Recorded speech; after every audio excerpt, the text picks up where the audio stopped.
नमस्कार। कभी ये सोचा है कि कोई भी समाज हजारों सालों तक आखिर कैसे टिका रहता है?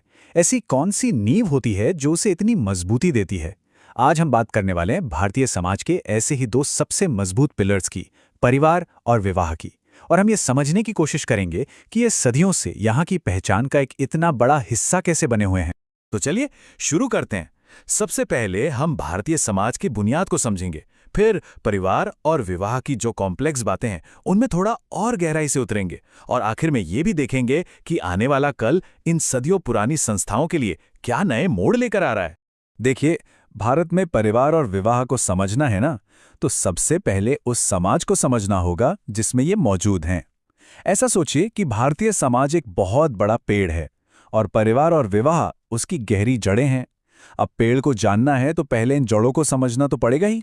प्राचीन, विविधतापूर्ण और बहुसांस्कृतिक, ये तीन शब्द हैं जो इंडियन सोसाइटी के कोर को पकड़ते हैं।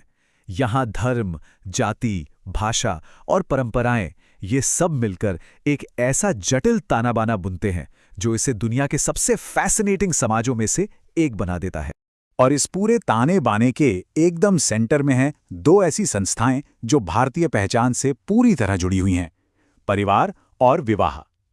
ये सिर्फ सोशल स्ट्रक्चर्स नहीं हैं, ये जीने का एक तरीका है, एक पूरा का पूरा सिस्टम है।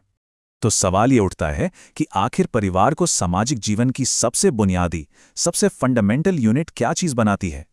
चलिए हमारे पहले स्तंभ में थोड़ा और डीप डाइव करते हैं और इसका पता लगाते हैं।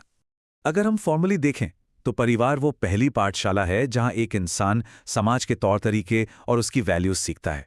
सही मायनों में ये वो जगह है जहां हम पहली बार सीखते हैं कि मिल बांट कर कैसे रहना है, एक दूसरे का साथ कैसे देना है और बड़ों का सम्मान कैसे करना है। और ये वो सबक है जो जिंदगी भर हमारे साथ चलते हैं। अब ये जो पारंपरिक खासियत है ना, ये दिखाती है कि कैसे एक ऐसा सिस्टम बनाया गया था जो इंडिविजुअलिज्म से ज्यादा कलेक्टिव आइडेंटिटी, मतलब सामूहिक पहचान को इंपॉर्टेंस देता था।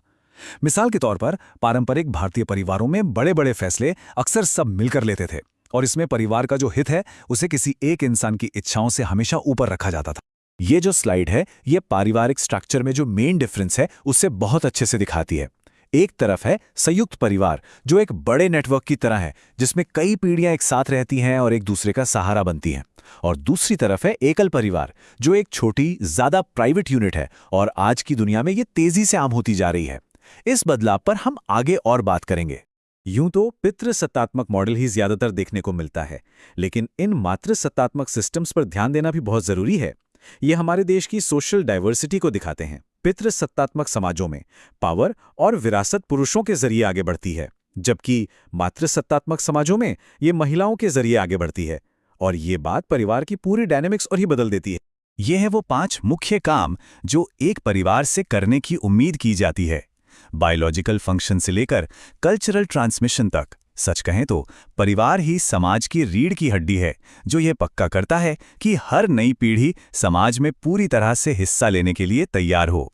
चलिए अब हमारे दूसरे पिलर की तरफ बढ़ते हैं और देखते हैं कि विवाह को सिर्फ एक कॉन्ट्रैक्ट की तरह नहीं, बल्कि एक पवित्र संस्था, एक सेक्रेड इंस्टीट्यूशन के तौर पर कैसे देखा जाता है। ये फर्क बहुत जरूरी है, क्योंकि जब विवाह को एक पवित्र संस्था माना जाता है ना, तो ये एक डिवाइन बॉन्ड बन जाता है जिसे हल्के में नहीं तोड़ा जा सकता। यहाँ जो सबसे जरूरी बात है वो है सामाजिक मान्यता, मतलब सोसाइटल रिकॉग्निशन। विवाह एक रिश्ते को समाज के अंदर एक फॉर्मल पहचान देता है। ये वो पल है जो एक जोड़े को मैं से हम में बदल देता है और उन्हें समाज में एक नया दर्जा, एक नई आइडेंटिटी देता है। तो सबसे जरूरी बात यह है कि पारंपरिक तौर पर विवाह सिर्फ 2 लोगों का नहीं, बल्कि 2 परिवारों का गठबंधन रहा है। पारंपरिक भारतीय शादियों में परिवारों का बहुत बड़ा रोल होता है, रिश्ता तय करने से लेकर शादी की प्लानिंग तक। वो ये पक्का करते हैं कि ये अलायंस दोनों परिवारों के लिए फायदेमंद हो। ये टेबल उन पारंपरिक नियमों को बिल्कुल साफ साफ बताता है जो ये कंट्रोल करते हैं कि कोई किससे शादी कर सकता है। इनमें अपनी ही जाति में विवाह, यानी एंडोगेमी, ये एक लंबे समय से चली आ रही प्रथा है। इसका इस्तेमाल अक्सर सामाजिक व्यवस्था बनाए रखने और ये एंश्योर करने के लिए किया जाता था कि संपत्ति एक ही जाति के अंदर रहे। अच्छा, अब जब हमने ट्रेडिशनल फ्रेमवर्क को समझ लिया है, तो चलिए अब उन ताकतों को देखते हैं जो आज इस पर असर डाल रही हैं। हम बात करने जा रहे हैं एजुकेशन, अर्बनाइजेशन और ग्लोबलाइजेशन जैसी ताकतों की। और ये कैसे भारतीय परिवार और विवाह के पूरे ताने बाने को ही बदल रही हैं। शिक्षा तक बढ़ती पहुंच, खास तौर पर महिलाओं के लिए, और शहरों की ओर पलायन, ये दो सबसे बड़े ड्राइवर्स ऑफ चेंज हैं जो परिवार और विवाह को ट्रांसफॉर्म कर रहे हैं। शिक्षा महिलाओं को अपने फैसले खुद लेने की ताकत दे रही है, जिसमें यह भी शामिल है कि वे किससे शादी करती हैं। वहीं शहरीकरण उन्हें पारंपरिक पारिवारिक बंधनों से बाहर निकलकर अपना रास्ता बनाने का मौका दे रहा है। तो ये जो कंपैरिजन है, ये इन बदलावों का सीधा असर बिल्कुल साफ साफ दिखाता है। एक सामूहिक परंपरा से बंधी स्ट्रक्चर से हटकर अब झुकाव ज्यादा पर्सनल स्ट्रक्चर्स की ओर हो रहा है। हाँ, जहां इंडिविजुअलिज्म की तरफ ये झुकाव शादी में ज्यादा खुशी और सेटिस्फैक्शन ला सकता है, वहीं ये अपने साथ नई चुनौतियां भी लेकर आता है, जैसे कि तलाक की बढ़ती दरें और जो ट्रेडिशनल सपोर्ट सिस्टम था उसका टूटना। सामाजिक बदलावों के साथ साथ लीगल रिफॉर्म्स ने भी इन संस्थाओं को मॉडर्नाइज करने में एक बड़ा रोल निभाया है।